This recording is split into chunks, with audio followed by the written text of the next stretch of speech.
Hello बच्चों, let's start the question. The question is the probability of India winning a test match against the West Indies is 1 by 2.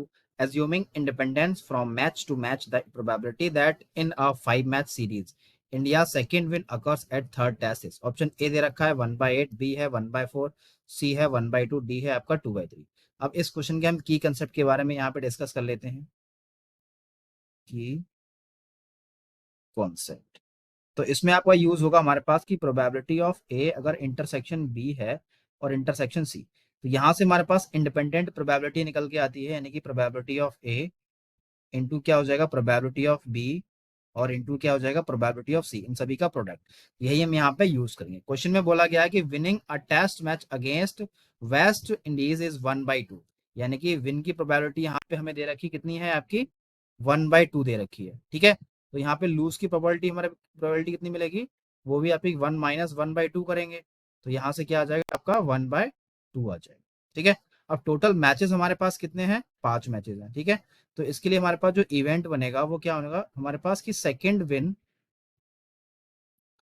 Second क्या होगा आपका win होगा और at third test, at third test. ठीक है, तो यहां से टोटल मैच कितने हैं 5, तो 1 2 3 4 5 मैच है। ठीक है, तो इसी 5 मैचेस के बेसिस पे हम इसको सॉल्व करेंगे और जो थर्ड विनर है वो आपका फिक्स है।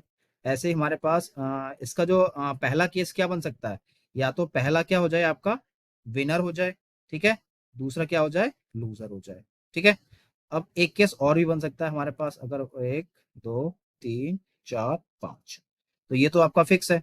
ठीक है, तो अब पहला वाला क्या हो जाए हमारे पास लूज हो जाए, ठीक है, दूसरा वाला क्या हो जाए विनर हो जाए, यही पॉसिबिलिटी बन सकती है यहाँ पे।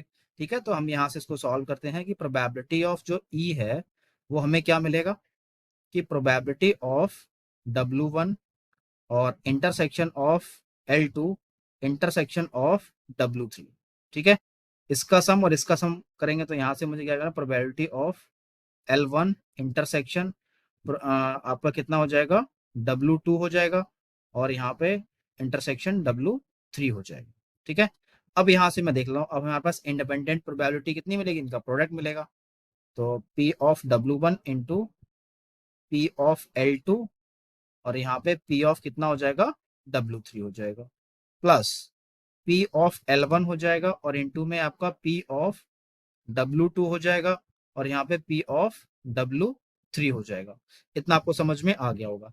अब सारी प्रोबेबिलिटी हमने निकाल चुके हैं, तो विनर की प्रोबेबिलिटी यहाँ पे कितनी है 1/2 है, तो लूजर की प्रोबेबिलिटी कितनी है आपकी, इसकी भी 1/2 है, तो यहाँ पे भी 1/2 मिलेगा, प्लस ऐसे ही यहाँ पे इसकी भी 1/2 प्रोबेबिलिटी है, इसकी भी 1/2 है और इसकी भी हमारे पास 1/2 है।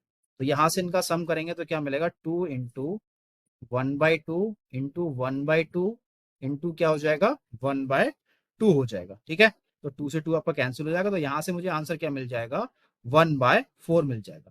तो यही इस क्वेश्चन का फाइनल आंसर है। तो ऑप्शन आपका चेक हो जाएगा, यहाँ से ऑप्शन बी आपका करेक्ट हो जाएगा। ठीक है, तो आप समझ में आ गया होगा, ऑप्शन बी करेक्ट है। So I hope you understand and thank you.